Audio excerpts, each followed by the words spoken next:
Olá! Começa agora pela TV Câmara, no canal 14 da Claro e também no YouTube da Câmara de Vereadores de Itajaí, mais um Câmara Aberta. Há 48 anos, um grupo de 8 famílias, de uma vila de pescadores, deixava Angola rumo ao Brasil e veio parar aqui em Itajaí. Isso porque em 1975 estourou uma guerra civil em Angola e essas famílias, no afã de sobreviver, precisaram cruzar o Atlântico a bordo de barcos de pesca.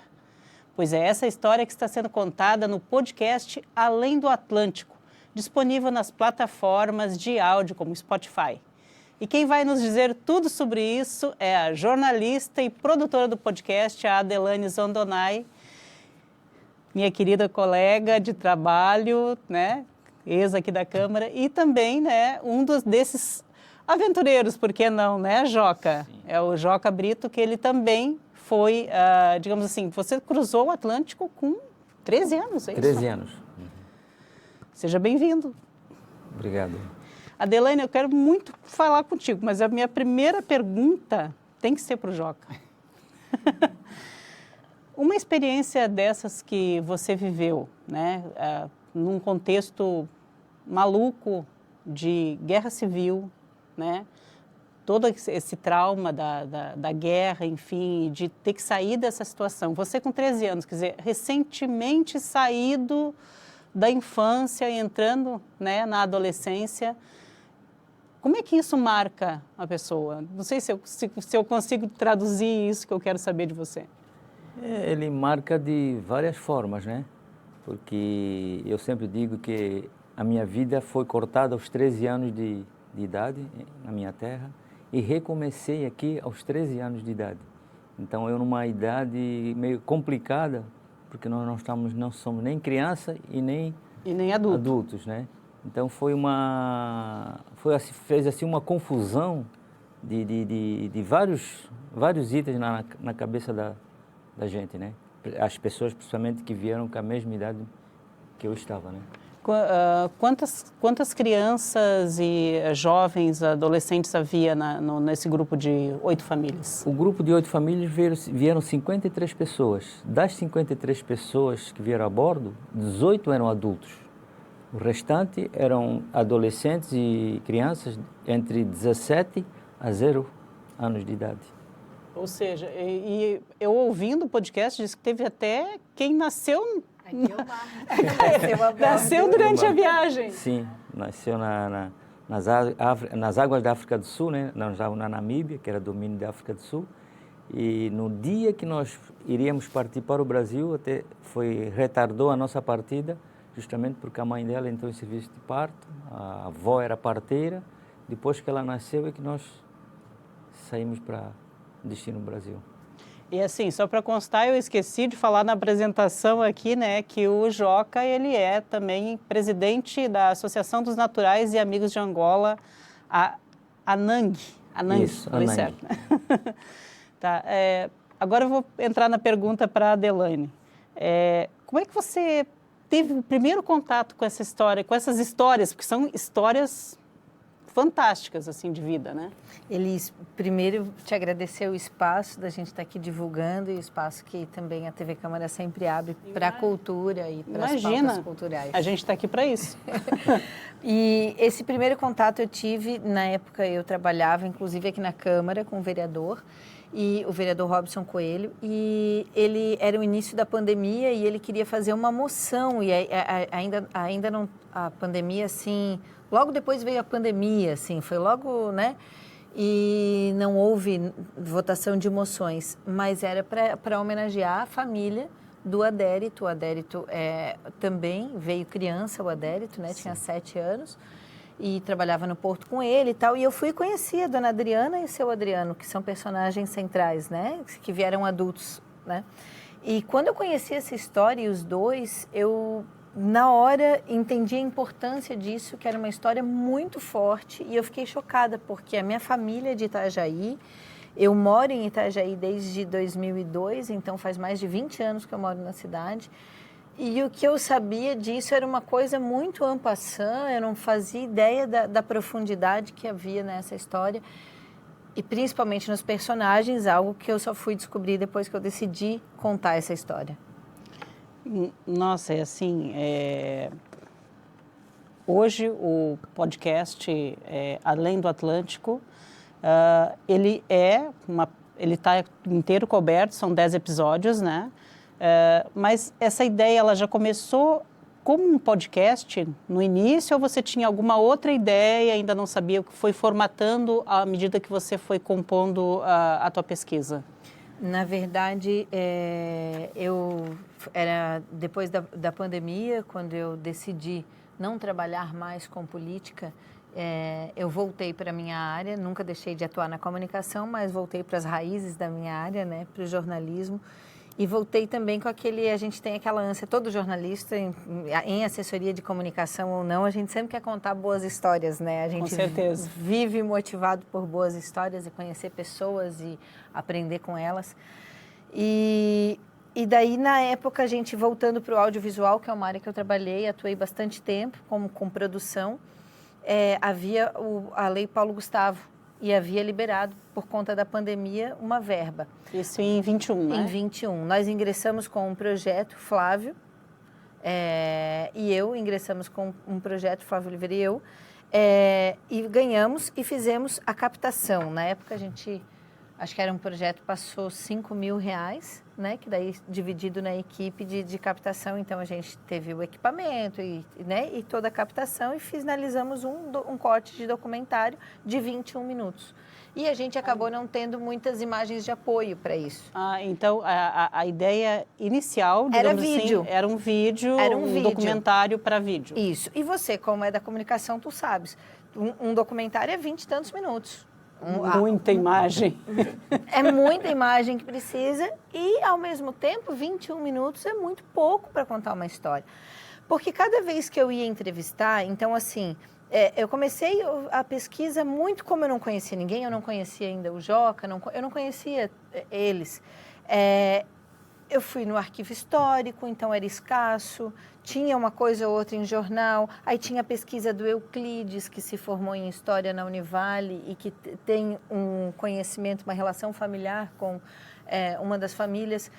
Então, assim, mas ali eu fui e fui conhecendo. E cada vez que eu sentava e conhecia essas pessoas, Elis, e ouvia a história delas, eram histórias surpreendentes, porque era a mesma história, só que sob o ponto de vista de cada um deles, e de uma maneira muito intensa, cada um deles lembrava dos detalhes e toparam reviver a história com uma verdade e olhar para trás de uma forma também crítica, de uma forma... E era muito forte, e aquilo tudo era muita coisa para 21 minutos. Não, mas imagina, cada episódio tem praticamente 20 minutos. E são 10 aí, imagina, né? E assim, já posso dizer por mim, que eu ouvi os 10 episódios, mas vou ter que reouvir muitos deles, porque como eu estava fazendo a minha pesquisa também, para fazer essa entrevista, eu precisava de alguns elementos mas é tanta história fantástica que eu disse assim, agora no final de semana, o que eu vou fazer? Eu vou pegar e vou ouvir história com calma, entendeu? Para entender, porque é de uma beleza e de uma profundidade muito grande. E isso, assim, voltando para a tua experiência, como é que foi na tua cabeça essa questão? Você tinha essa noção, por exemplo, dessa guerra civil que estourou, assim, para contextualizar o pessoal, né? Foi uma guerra civil que ela começou logo depois que houve a pacificação ou a assinatura da independência de Angola. Então, tinham 2 grupos, né, que estavam querendo dominar o país. Três grupos que estavam querendo dominar o país. E no meio disso tudo, a população comum, os pescadores, né, como é que era o nome? A vila era... Bahia Farta. Bahia Farta. Eu achei esse nome fantástico, assim, farta, né, de fartura. Mas o nome né? É justamente por causa disso, que a fartura de pescados. Por causa da fartura de pescados. Aí vocês têm que deixar, de repente, né, optar, né, por isso, né, ou eu fico aqui ameaçando ter a minha vida e a vida da minha família destruída, ou eu saio, eu deixo toda essa fartura, tudo aquilo que eu construí para trás, para me jogar no mar e atravessar o oceano. Conta pra gente. Na verdade, quando a gente fala em guerra, tu não tem controle de nada. Eu sempre que as pessoas me perguntam, eu sempre comento que ela não tem controle de nada, porque sempre que se estoura uma guerra, como na época que estourou lá, às vezes as pessoas da família estavam todas espalhadas. Um na escola, a mãe em casa, o pai trabalhando, a outra irmã no outro lugar, na casa da amiga. Então, e estoura a guerra ali, ou algumas barreiras são trancadas, tu não consegues mais encontrar o teu pai, a tua mãe, a tua irmã, o teu primo, que moravam juntos, às vezes na mesma casa, e passavam dias, às vezes, sem se encontrar, porque não conseguiam acesso. Então, isso aí, desde que teve essa pacificação, essa assinatura da independência de Angola, um dos três partidos, no caso, queriam o poder do país, eram constantes, estourava guerras diariamente, né, em diversos locais. Então, diversos conflitos. Conflitos, exatamente, né? Então, por exemplo, estourava aqui onde nós morávamos, daqui a 2 dias era a 100 quilômetros, depois passava 3 dias de pacificação, voltava no outro município a 60 quilômetros, depois voltava para o nosso, então era constante. Então foi uma coisa assim, eu não consigo mensurar se a tamanha de desespero das pessoas e o que poderia acontecer conosco. Inclusive tem, acho que um depoimento, eu não lembro se ela já era adulta quando isso aconteceu, ou se ela está narrando uma história da mãe dela, não me recordo bem, em que ela fala que, eu fazia comida e dava para os meninos eram os guerrilheiros, os soldados que estavam ali atacando os locais, né? A mãe do Essa Joca. foi a minha mãe. Sua mãe? Sim, essa foi a minha mãe, que quando teve a invasão lá no nosso município, que é a Baía Farta, né? As pessoas que vinham da guerra vinham com fome, com sede, sujos, né? Então, qualquer prato de comida, qualquer coisa que eles pudessem pegar, e a minha mãe viu que eles estavam com fome, era no horário quase do almoço, então pegou aquela panela e eles sentaram numa varanda, que a minha casa tinha uma varanda, e deu de comida para os meninos, como ela fala, né? Ou seja, nessa hora, às vezes não se tem aquela concepção de, ele é a pessoa que pode estar vindo aqui para me matar.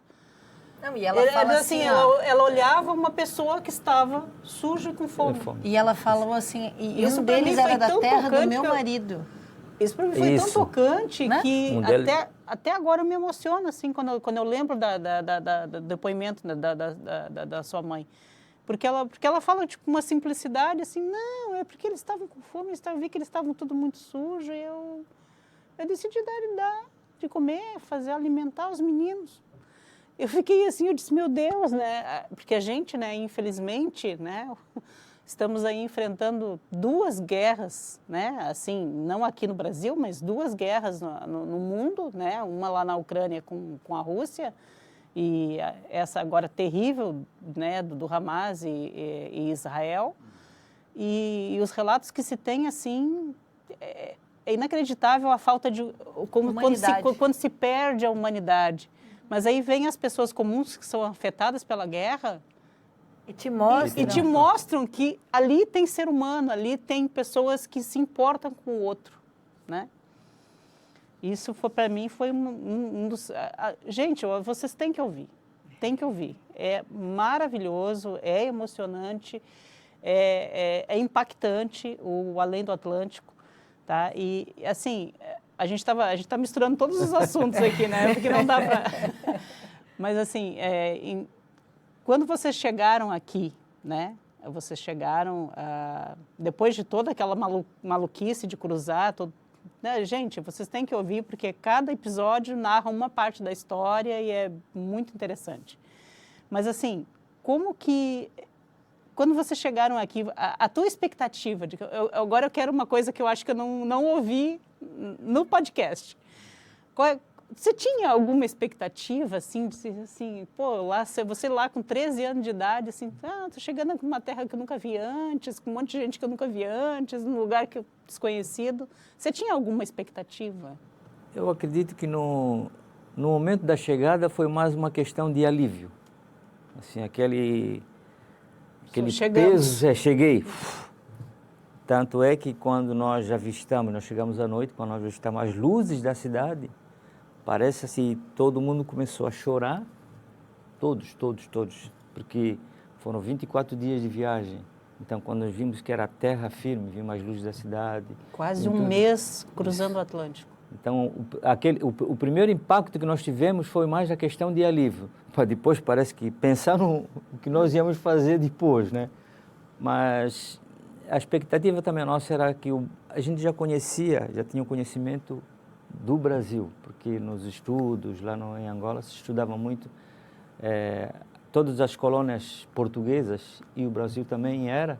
Então, nós tínhamos já uma visão mais ou menos do que poderíamos encontrar, né?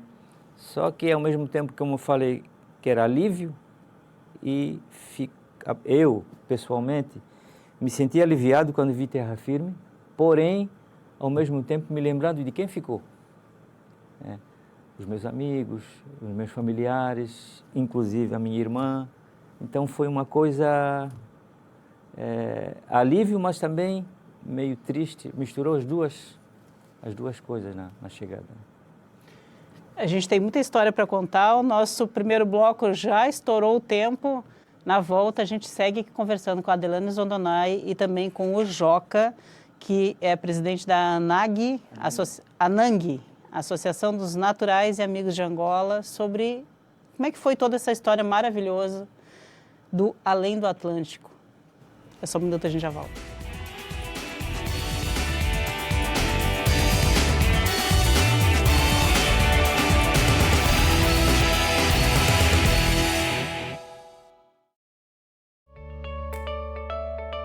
Fique por dentro do que acontece na Câmara de Vereadores de Itajaí. Inscreva-se no canal do YouTube. Curta a página no Facebook. Siga o perfil no Instagram e também no Twitter. Acompanhe todo o conteúdo do Poder Legislativo nas redes sociais. @Câmara Itajaí.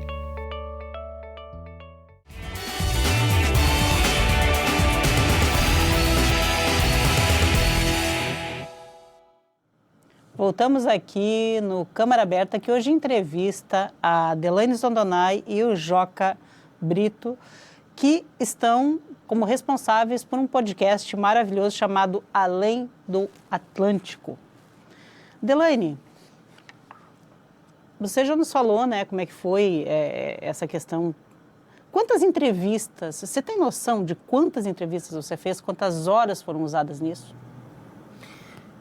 São 17 entrevistados, aí a gente teve uma das entrevistas, o áudio ficou muito comprometido, 2 entrevistas a gente refez, que foi a do Joca, da Dona Maria, a da irmã do Joca, que contou como foi quando a guerra estava se aproximando e né, quando teve tiroteio próximo, a gente acabou não usando, porque comprometeu o áudio, mas foram 17 entrevistas, a gente tem entrevistas de 1h30, mas o mínimo foram 50 minutos cada entrevista. Então, acho que umas 19, 20 horas de entrevista. Agora vou usar um jargão nosso aqui, para decupar isso tudo. Foram muitos finais de semana, porque eu comecei esse projeto para ser algo em vídeo, de 20 minutos, acabou um podcast de 10 episódios e muitas entrevistas e contextualizar isso tudo e entrar em temas muito polêmicos, né? Porque a gente fala sobre racismo, a gente fala sobre colorismo, né? Porque essa história também tem isso, a gente fala sobre guerra, a gente fala... E E mais do que a gente fala, né? Eles contando a história deles. E tem relatos bem chocantes, bem né? chocantes, muito fortes. E assim, e daí a gente treina talvez uma escuta e um olhar mais humano para justamente isso tudo que tu lembrou que infelizmente a gente está vivendo, que são essas guerras terríveis, né? No mundo de hoje. E a gente vê assim as mesmas histórias, né, que ecoam não só pelos oceanos, mas ecoam também pelos territórios e pessoas fugindo de guerra, tentando sobreviver. Eles eram pessoas que tentavam sobreviver, fugir de uma guerra e escapar. E imagina sair sem nada, sem documentos, deixou tua casa, deixou tudo que tu conquistou, tua família e sair para sobreviver e refazer a vida. Né? E refazer a vida, Elise, daí a gente vai até o episódio, o 6º é a chegada deles, e dali em diante o que eles encontraram em Itajaí, né? Exatamente. Eu até estava pesquisando, né, também, assim, em 1970, os dados do censo de 1970, dava conta de que Itajaí, na época, tinha cerca de 70 mil habitantes, né?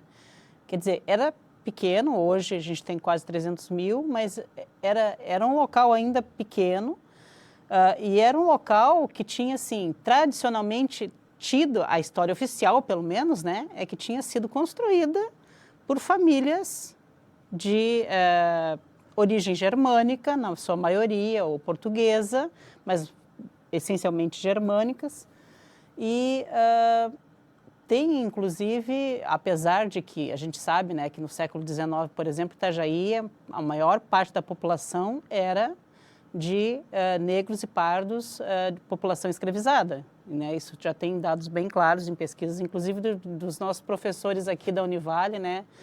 Tem um deles, o qual eu tive a felicidade de entrevistar, que realmente era um contingente muito grande de pessoas que formaram Itajaí, que fizeram o que é Itajaí e que não tem esse reconhecimento tanto da história quanto nos monumentos, quanto, né? A história fica esquecida, a história do povo negro. E assim, só que, por exemplo, todas essas pessoas que não vieram escravizadas, que vocês eram pessoas livres, sempre foram, e vieram para cá porque estavam fugindo de uma guerra, estavam imigrando. Quando chegaram aqui, enfrentaram também alguns percalços. Inclusive tem um depoimento, acho que de uma moça, que ela falou assim, a gente não conseguia casa para alugar, porque as pessoas se desconfiavam, elas não estava tudo bem por causa da função, da cor da pele e da questão da origem ser refugiados. Sim, da condição que nós viemos, de onde nós viemos e quem nós éramos, né? Houve sim essa rejeição. Eu sempre falo que nós fomos bem recebidos, sim. Fomos bem recebidos pelo povo itajaiense, catarinense, brasileiro. Mas, para dar o nosso pontapé inicial, nós sofremos um pouco por conta disso. Porque, supostamente, era um país pobre, Angola, um país em guerra, da África, e refúgio, né? Refugiados. Então, eu não me lembro quem foi que deu o depoimento, mas é verdadeiro porque, não vou dizer nem casa, até escola. Para nós entrarmos num estabelecimento de ensino, os relatos na época era que nós éramos revolucionários, revoltados, alguma coisa no sentido de que nós viemos da guerra. Isso. Era ditadura e eles vieram, né? Era o contexto Guerra Fria, Isso. né? E aí vocês passavam, mesmo vocês tendo fugido daquela situação, passavam como se fossem os algozes. E, na verdade, era exatamente os relatos, né, que eles tinham de que quem lutasse contra Portugal antes da independência era terrorista, né? Então, assim, né? A história de quem conta é a história assim. Do vencedor, né? Exatamente. Exato. E daí, isso não tem como a gente não pensar nisso que a gente está vendo hoje. Exatamente. Né? E pensar em quantas pessoas estão nesse exato momento precisando fugir de uma guerra, sendo bombardeadas, sem ter para onde correr. E a gente vê aí um monte de gente que não faz nem ideia do que é estar numa guerra, falando bobagem na rede social ou em qualquer outro lugar. E quando a gente vai para relatos assim de sobreviventes, de pessoas que largaram tudo para sobreviver, a gente talvez tenha um pouquinho da dimensão do que é isso, né? Que a gente não faz ideia, Elis. É verdade, eu, particularmente, não faço verdade. ideia. E assim, essa questão, vocês imaginam que... eu não estou nem falando agora, né, nessa questão do refugiado que vem das atuais guerras que estão em voga, porque guerras tem um monte de lugar e nunca deixou de acontecer, né? Mas assim, por exemplo, hoje existe, na opinião de vocês, né, um tratamento melhor para esse imigrante que vem, seja que vem da África ou que vem de países aqui da América do Sul, por exemplo. A gente tem muito, né, refugiado Haitiano, venezuelano, né? E também a gente conhece algumas pessoas que vieram de Moçambique, não refugiados, mas que migraram para cá procurando uma oportunidade melhor. Vocês imaginam que hoje a cidade ela está mais receptiva para isso? Já consegue dar uma assistência melhor ou ainda tem muito preconceito? Ainda tem muito preconceito. Às vezes não é visível. Ele não é visível, não é estampado, mas tem rejeição. Principalmente os refugiados lá da América Central, os haitianos, né? Também, não sei se por conta da cor da pele e a origem, né? Ele ainda tem essa rejeição. A cor da pele, infelizmente, ainda é o fator que pesa nessa equação. O racismo perpassa, o racismo é estrutural e ele perpassa todas as relações, né? Então, todas as relações, e eu vejo como Joca, apesar de não ter nunca precisado fugir e não ter passado por isso, eu não vejo que as pessoas recebam bem essas pessoas. A nossa região tem preconceito, inclusive, com pessoas do Norte e Nordeste do Brasil. Quem dirá pessoas de fora, e é uma coisa tão intrínseca que às vezes pessoas muito boas soltam palavras né, tão sem noção e as pessoas acabam não percebendo, coisas porque ela está enraizado. Coisas que foram naturalizadas, né, expressões que foram naturalizadas que para ela acha que ela não é racista, que está tudo bem. Isso. Né? Mas não sabe como é que atinge o outro. E só de ter que repensar para algumas pessoas é uma ofensa, porque nós somos racistas. Tem um livro muito interessante da Djamila Ribeiro, que ela traz uma pesquisa que diz que quase 90% da população brasileira considera que há racismo. Mas o racismo é sempre do outro, né? Ninguém se considerava racista. Mas o racista é sempre do outro. Então, todos nós somos, em certa medida, racistas, todos nós somos, em certa medida, preconceituosos. E a gente, acredito eu, que nós evoluímos a partir do momento que nós estamos dispostos a nos desconstruir para entender o outro e conseguir uma boa relação com o outro, um bom diálogo, e esse é um exercício que nos custa, né? E haja vista tudo que a gente viu, sobretudo também na política, né, brasileira nos últimos anos. Mas olhar para isso tudo e enxergar a si mesmo, porque essa é uma oportunidade. E eu acho que a história deles não... E é importante frisar isso, porque quando a gente fala assim, podcast, as pessoas acham que talvez seja um diálogo entre duas pessoas, eu e o Joca conversando sobre a história dele. Não, é um podcast documentário. Então, as fontes falam, eles todos falam e contam as suas próprias histórias, né? O que eu faço e o André Pinheiro faz também... É a contextualização. É a contextualização, é costurar esses depoimentos. Então, né, enfim. E tem toda uma parte, é muito bonito, tá? É muito bonito de se ouvir também, porque tem todo Gente, tem um trabalho lindo de sonorização que vocês fizeram, que é... Café Maestro. Show. Né? A gente gravou na bom. Café Maestro e é importante que se diga também, Elisa, esse é um projeto que só foi possível e realizado graças a Lei de Incentivo à Cultura de Itajaí, patrocínio da Prefeitura de Itajaí, Fundação Cultural de Itajaí, com apoio do Instituto Sorrir. Então, assim, foi através disso que a gente conseguiu realizar o projeto e hoje essa história está contada, né? Está registrada. Que coisa boa isso.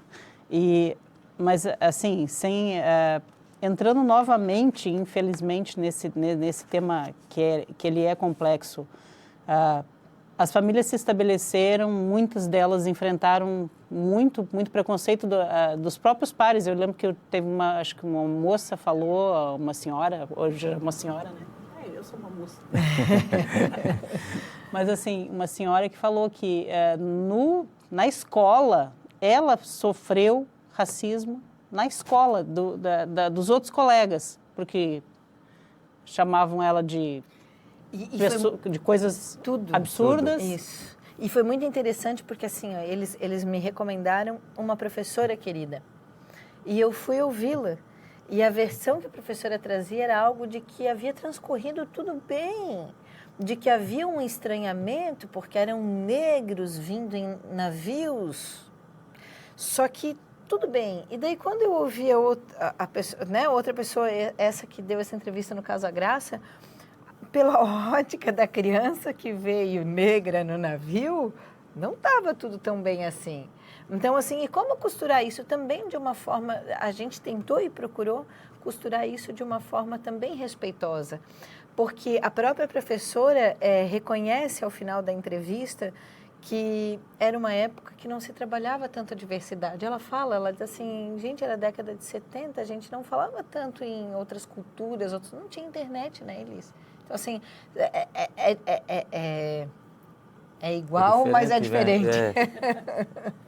Diferente ver. Até ela fala que quando nós chegamos aqui, o racismo aqui era mais perverso, ela usa a palavra... Perverso. Porque lá tinha o racismo. Aí, quando nós chegamos aqui, o choque que nós tivemos, que aqui era o mais perverso ainda, o racismo. Então, nós achávamos que não ia ter. Porque lá tínhamos, porque a Angola foi independente em 75, ainda estava no domínio português. E o Brasil já tinha sido independente há muito tempo e tinha uma diversidade de raças aqui. Então...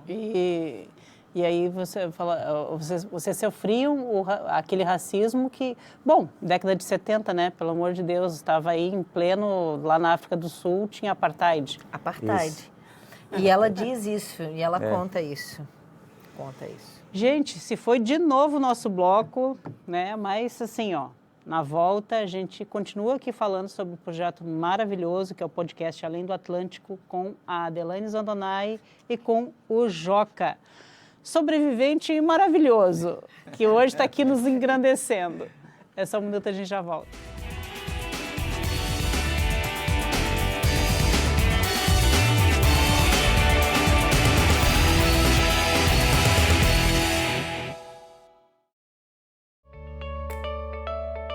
Fique por dentro do que acontece na Câmara de Vereadores de Itajaí. Inscreva-se no canal do YouTube. Curta a página no Facebook. Siga o perfil no Instagram e também no Twitter. Acompanhe todo o conteúdo do Poder Legislativo nas redes sociais. @Câmara Itajaí.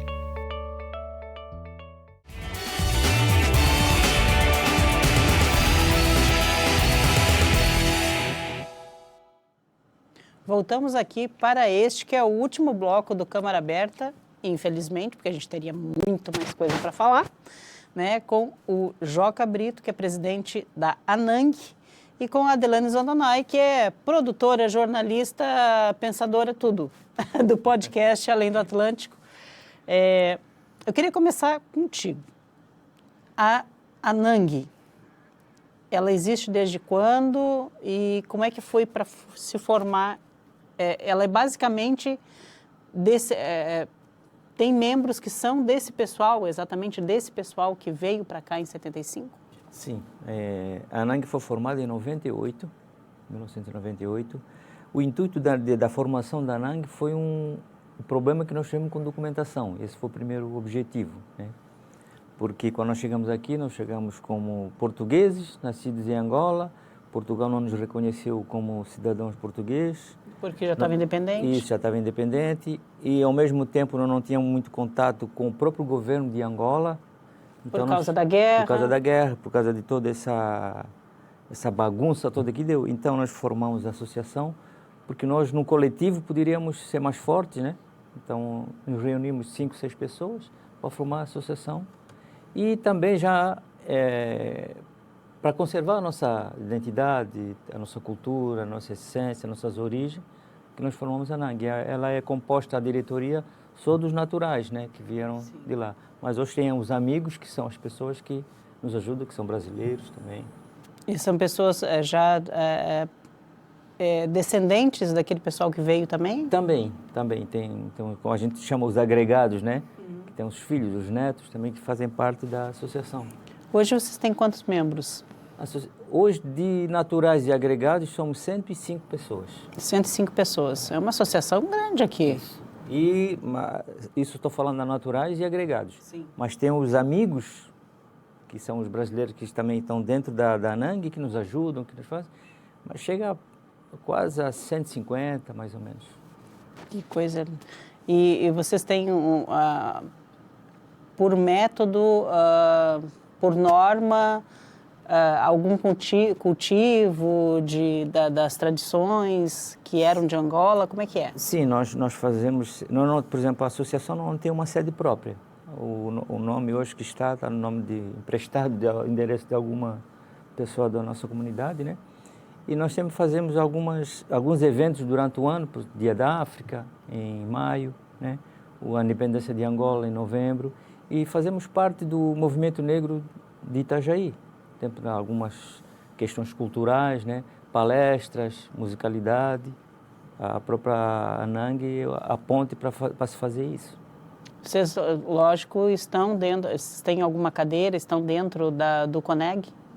Nós somos das entidades não governamentais do CONEG, né? Que é o Conselho Municipal da Comunidade Negra, Desenvolvimento da Comunidade Negra. Né? O Joca, ele recebeu agora essa semana, o Prêmio Simeão. Ele foi um dos contemplados pelo Prêmio Simeão. Que ótimo. E é assim, a gente ainda está, né? Que hoje é dia 24, ainda está no mês da consciência negra. E o Prêmio Simeão é tradicionalíssimo aqui em Itajaí e é uma forma realmente de valorizar, né, toda essa cultura e todas essas pessoas que contribuíram para a formação de Itajaí. Reconhecimento, né? E, bom, Adelaine, e assim, o nosso bloco vai passar rapidinho de novo. Eu queria ver contigo assim, você já disse, ele começou como um projeto de vídeo que se transformou nesses maravilhosos 10 episódios de podcasts. E agora? Pois é. Qual é o passo seguinte? Porque não pode ficar por aí. Agora a gente está, nesse primeiro momento ainda, divulgando um trabalho de formiguinha, né? A gente tem até ontem, antes de ontem, a gente tinha 680 pessoas que já haviam escutado, ou ele todo, ou parte do podcast, que para a gente assim, é um número legal, levando em conta que não é um trabalho independente, né? Mas a ideia agora... e que não tem, né, aquela visibilidade toda que é dada E recurso, né? Não é recurso. algo... É um trabalho de baixo custo, né? Então, a gente tem até para elencar as pessoas que fizeram parte ali rapidamente. O Joca, sem ele, a gente não teria conseguido fazer, eu já disse isso, digo inclusive no podcast. O Joca fez a checagem e toda a revisão, né? Ninguém melhor do que ele. Eu só não deixei no final, o último episódio ele não checou. Então, se tiver erro, é porque não teve. Porque eu imaginei, eu acreditei que aquilo... eu quis fazer um carinho, uma surpresa, né? Enfim. E então a arte linda que tem na capa que você vai ver no Spotify, lindíssima. No Google Podcast, no YouTube da ANANG. Tudo cedido, né? No Deezer. Tudo cedido, né? Isso. A arte é da Vanessa Lima, a produção executiva da Elaine Kalov, sensacional. Elaine é uma profissional que faz a diferença na cultura de Itajaí. A trilha sonora é linda. Quem é o grupo? Kanda Tanjangombe do Covava. É um grupo tradicional. Fala devagar de Eu novo. tive que gravar isso aí, ó. Ele ria de mim porque eu não conseguia gravar isso aí de jeito nenhum. Kanda Kanda, Chanjangombe do Covava. meu Deus, eu não consigo falar isso. Kanda Chanjangombe Gombe do Covava. Ah, lindo. Ele é um grupo tradicional de dança e Canto. de canto, né? De uma determinada região lá de Benguela, que é a minha cidade, né? Você é de Benguela. Benguela. Isso. E o Café Maestro, a gente gravou na Café Maestro, que deu Foi muito- uma deu um tchan, repaginada, né? né? Tá, mas a gente estava falando e daqui para frente. Ainda tem, claro, lógico, né? Toda uma parte para difundir, porque é essencial que se faça a difusão disso. Mas, sei lá, vamos pensar, vamos... Eu acho que isso naturalmente vai surgir, Elis, porque eu falo para as pessoas, hoje em dia eu trabalho com pesca, né? Então, assim, essa história tem tudo a ver com pesca, né? Sim. Até aproveito agradecer a Cais do Atlântico, que nos ajudou no jantar da Nang, então, Verdade. assim, empresa super parceira. E essa semana, assim, eu estava divulgando esse trabalho de formiguinha e eu acho que naturalmente isso vai acontecendo porque as pessoas vão... Ah, essa história eu lembro! Nossa, uma amiga minha, como a gente veio aqui gravar... O nosso parceiro de Libras, o Jean. Isso, o Jean conhece e o padrasto dele também, né? É alguém conhecido, é alguém que veio de lá. Que veio conosco. Que Isso. veio no barco. Então, eu acho que naturalmente isso vai acontecendo de se fazer um novo trabalho. Se não comigo, mas que isso possa frutificar dentro de toda a comunidade. Mas, assim, eu já estou aqui pensando algumas coisas, assim, né? Porque, pelo menos no papel, na lei, diz que tem que ser valorizada e tem que ser contada a história também, né? A história negra, a história dos negros e tal. E por que não uma história recente, uma história encantadora dessas contada nas histórias? Por que não nas escolas, de repente, fazer um projeto junto com a Secretaria de Educação aqui do município para que isso seja passado, seja apresentado para as crianças, para que elas saibam dessa riqueza do que aconteceu, né? Teve um ano aí que lançaram contos africanos. Eles pegaram parte de algumas coisas, inclusive eu e o Eugênio estamos nesse livro da Secretaria de Educação.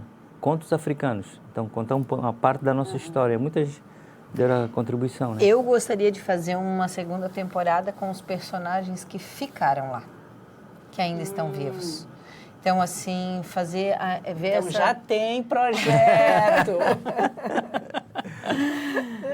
Pode falar, São por favor. ideias, eu acho que são ideias, né? São coisas que a gente precisa pensar, mas é algo que eu tenho vontade de ir, né? O último episódio a gente traz um pouquinho disso, que o Joca recém foi para lá, me convidou um monte, mas eu sou proletariado, a carteira assinada, bate o ponto, não é assim para sair.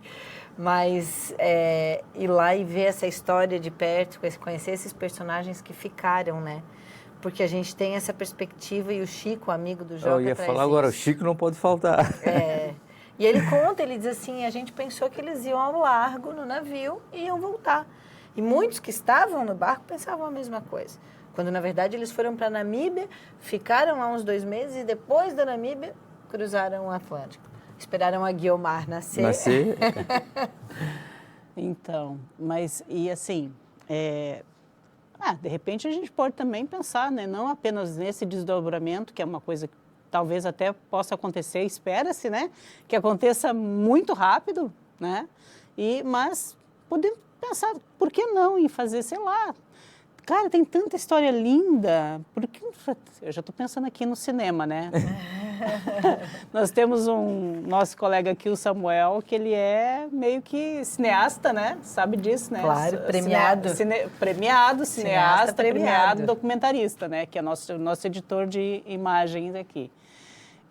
Por que não fazer alguns, né? Porque tem tanta história que tem, assim, ó, é fantástico o que dá para fazer com esse material. Com certeza. Ali é o cru, ali é eles contando a história deles. A partir disso, eu acredito que abre-se um leque de oportunidade para que eles possam pensar e todos nós, né, projetos e ideias para que valorize isso, para que difunda isso, né? A própria Graça faz um trabalho assim na rede municipal, né?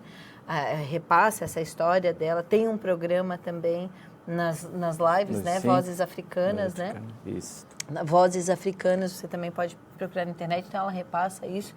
Mas assim, foi uma provocação. Tá aí, né? Tá aí e eu acho que a partir disso, tomara que venham novos projetos. Uma belíssima provocação. Gente, olha, é sério, não estou aqui fazendo propaganda de nada.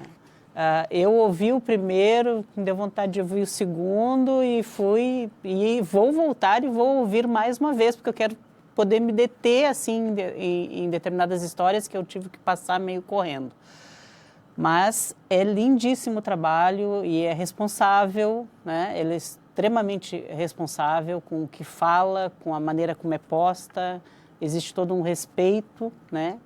E um trabalho de áudio mesmo muito bonito e muito instigante. É 20 minutos que você simplesmente não vê passar.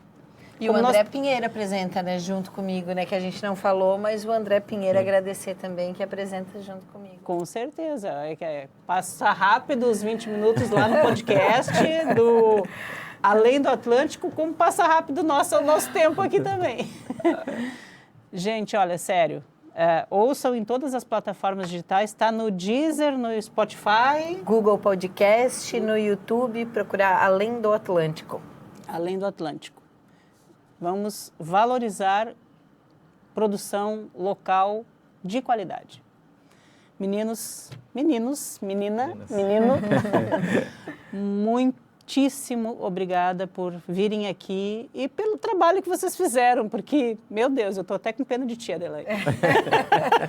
Foi longo, mas valeu a pena e eu sou muito feliz e muito grata a eles por terem aberto a casa deles e confiado as minhas histórias deles. E eu só tenho a agradecer. E obrigada pelo espaço, Elis. Obrigada a você. Eu sempre agradeço, obrigado pela oportunidade de mostrar essa nossa história viva, né? Do nosso povo, que até hoje estamos aqui em Itajaí, que nos abraçaram, estamos de mãos dadas sempre. Obrigada por contar tudo isso pra gente. Obrigada também a você que nos acompanha. Continue assistindo a nossa programação no canal 14 da Claro e também no YouTube da Câmara de Vereadores de Itajaí. No YouTube, não se esqueça, se inscreva no nosso canal, dê um like, né, curta as nossas publicações, compartilhe e faça a boa informação circular. Até o próximo Câmara Aberta.